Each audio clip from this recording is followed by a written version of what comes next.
Johnny Got His Gun. I haven't read the book. Let's get that out of the way. But my mother has read the book. When she was in high school, it was required reading. Dalton Trumbo wrote the book back in the 1930s. It's about World War I. And believe it or not, Dalton Trumbo directed the movie in 1971. You may have some sense of why anti-war movies were resonating with people at the time. This was the only movie Trumbo ever directed, although he wrote more than 70 of them. It's interesting to see an author adapt their own work. In this case, several decades after it was published. There are a lot of unconventional things in this movie. I'll give you a bunch of examples of how letting a writer direct is a huge mistake, or possibly a masterstroke. Johnny Got His Gun is the story of a soldier wounded in World War I. He's a quadriplegic, and yet he is still a better drummer than Lars Ulrich. Most of this movie takes place in a hospital room, or in fact, in a utility closet, which is somehow deemed the place to house a long-term invalid at a time when the hallways are overflowing with patients and national morale is hanging in the balance. All of these scenes in the hospital are in black and white. Reminds me a little bit of Dr. Strangelove in some way. It's not funny, but there's something there about that sort of era of film. There are also some flashbacks and dream sequences in this movie. These are jumbled together in color.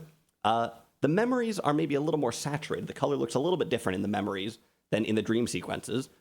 Overall, a slightly unconventional use of color, I guess, since the scenes that take place more recently are the ones in black and white. Usually, it's the other way around.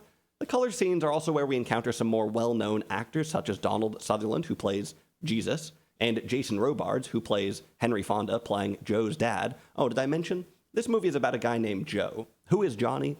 Who knows? Where does this title come from? Maybe a reference to that Aerosmith song? When you see Donald Sutherland, of course you think, oh, Vietnam. But no. So the timing is a little fishy in some ways. Anyway, we're getting a bit sidetracked. There is a lot to talk about with this movie, but let me first do the part that maybe goes at the end, where I say if it's good or not. In some ways, Johnny Got His Gun is a very powerful movie. Johnny, Joe, being trapped inside his body, is powerful. Is it worse than death? Is it some kind of distillation of death? It's pretty grim. And even though the movie isn't graphic at all, except for the nudity, it packs a punch. But there are also a lot of weak scenes. Most of the flashbacks are dangerously saccharine. The dream sequences are okay, but you kind of get the picture after about 30 seconds of the first one, and there's plenty more to come. The color sequences in general are not that great, but the black and white stuff doesn't really stand on its own either. Some of the serious stuff, some of these black and white scenes also don't really work. In fact, one of the most serious moments in the entire movie is when Joe realizes that his arm has been cut off, or at least that he can't feel it. This movie has some really interesting use of sound. We hear an extensive internal monologue from Joe, who can't speak otherwise. And it's a really dynamic performance that mostly works, but not totally. So here comes this climactic scene. Joe is realizing that something is wrong. And when he says, "Oh no, not my arm," well, I started laughing. I'm a serious guy, kind of, but I could not buy into this part. And just wait until he says, "What? My other arm? Oh no, my other arm." This is not supposed to be funny, I think, and probably for most people, it isn't. I couldn't take it seriously. The movie does make up for some of its weak moments with lots of literary stuff. I'll talk about this a bunch shortly. You can tell this movie came out of a book, and that is mostly a good thing, but not entirely. So overall, good movie, yes, but I don't know. It's not timeless, maybe, if you want a World War I movie that's really a Vietnam War movie that is extremely humanist and extremely intimate. Your best bet is probably to simply enlist or go watch The Deer Hunter or Coming Home. This movie, although powerful in some ways and incisive in some ways, is nowhere close to those, in my opinion. I mentioned that this feels a little bit like Dr. Strangelove. I think I just mean that it has a little bit of the early 60s or even 1950s dramatic logic in it. Not a million miles away from an episode of The Twilight Zone in some ways, although it's kind of in a different key. So it feels older. It feels a little bit clunky. And even though it was made at a very fertile moment in Hollywood, and even though it reaches for that a little bit, it feels kind of old. So I would say, yes, it is good, but perhaps good for a time, which is not something I usually say on this channel. Do I even believe in that as a thing? Who knows? Anyway, let's talk about some of the unconventional styling in this movie. What happens when you let an author direct his own adaptation? Why don't people do this more often? Well, to start off with, we have some drum rolls. If you're making a war movie and the entire score is drum rolls, I'm out. I see where you're coming from, but you need a little bit more. Try harder, please. There is more score in this movie, but it isn't that great. What's nicer about the beginning is that we get a lot of darkness. There are a number of shots of nothing in this movie. Maybe Trumbo forgot to take the lens cap off. This was his first directorial job. Maybe he just didn't know how to use the camera. But more likely, this is a nod to what Joe sees. He spends the movie with a sheet over his face, and presumably with no eyes at all, although you never see his face after the injury exactly. This is the first of a lot of kind of interesting shots. There's a split screen in the movie, for instance. We also get a lot of static shots of the hospital bed. This isn't as extreme technically, but the way that it's staged, these kind of long static shots, feels a bit different. And it enables a really great mechanic that's kind of central to the film, where Joe's internal monologue plays against what is happening in the room.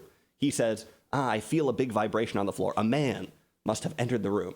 But we can see that it's actually a larger woman. Humor, comedy.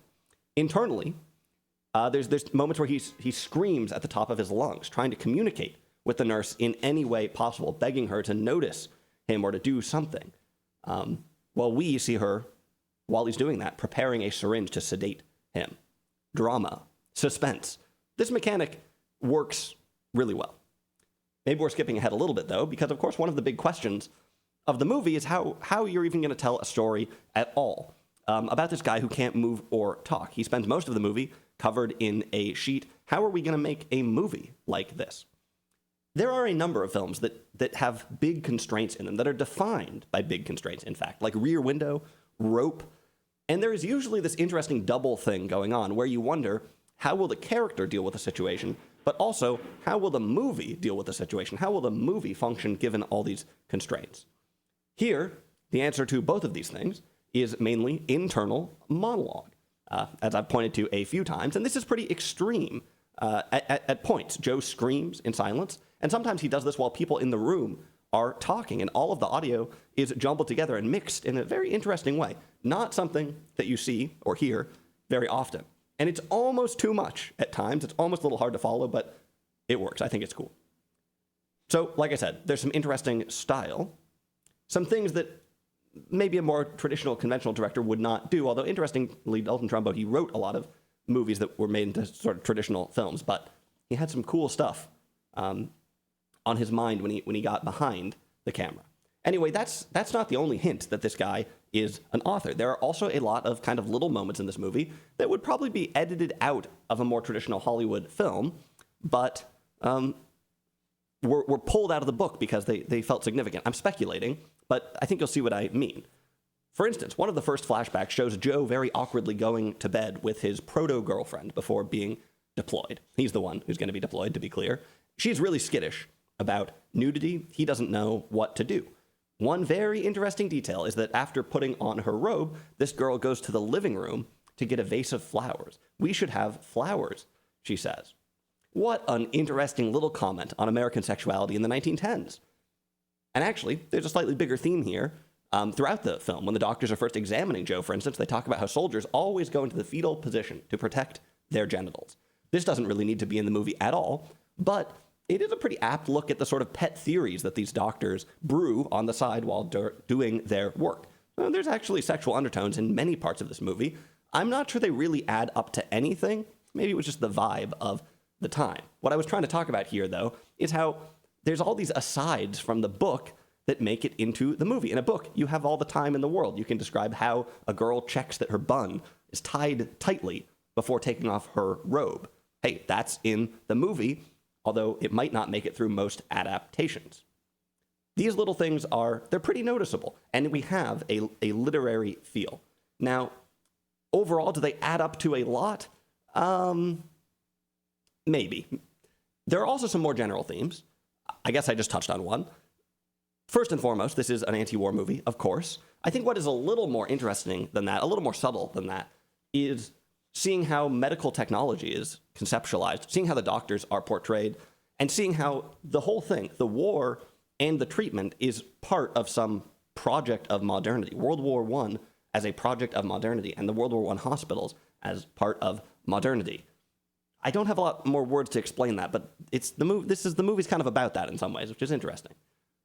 You see this more in the black and white scenes, I guess, while the flashbacks and the dreams are keyed into a couple other things. Although it is interesting, there is one flashback, I think, that shows the doctor, which is a little weird because Joe wasn't there, so I'm not sure how he remembers this. But anyway, or a dream, or I don't know.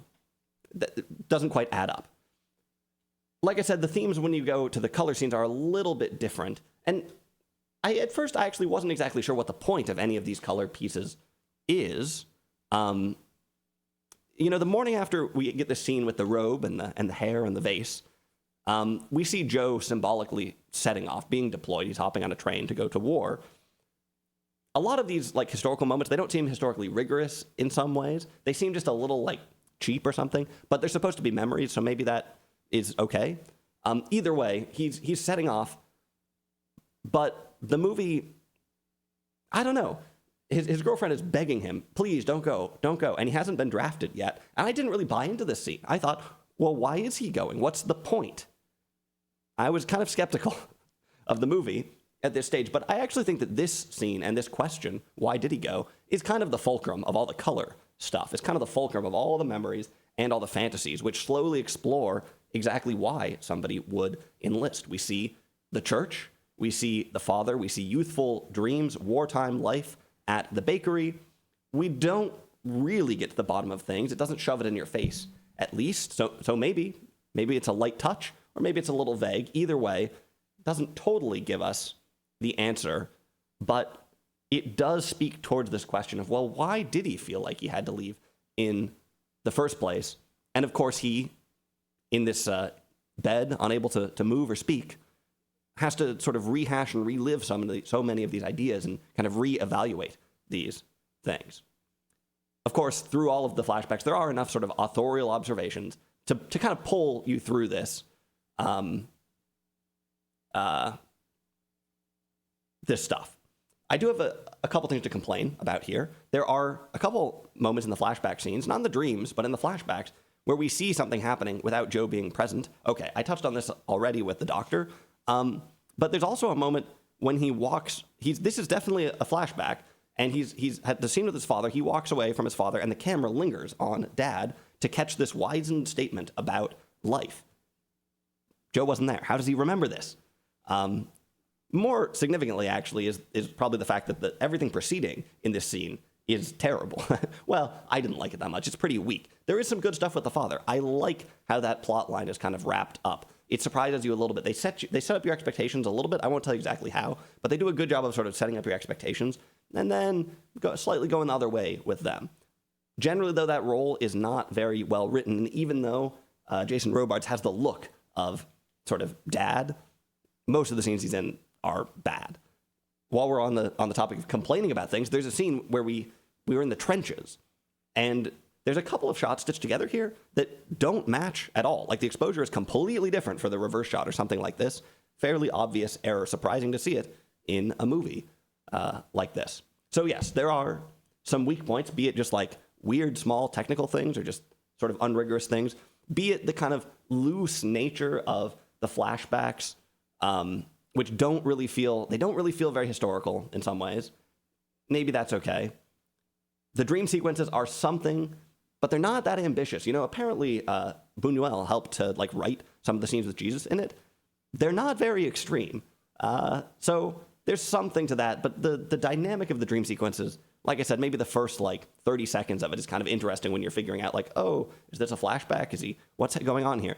But you get to the bottom of this pretty quickly. Maybe audiences today are better trained, better equipped to deal with these different types of intersecting narratives, flashbacks, dream sequences, reality, all this stuff. Who knows?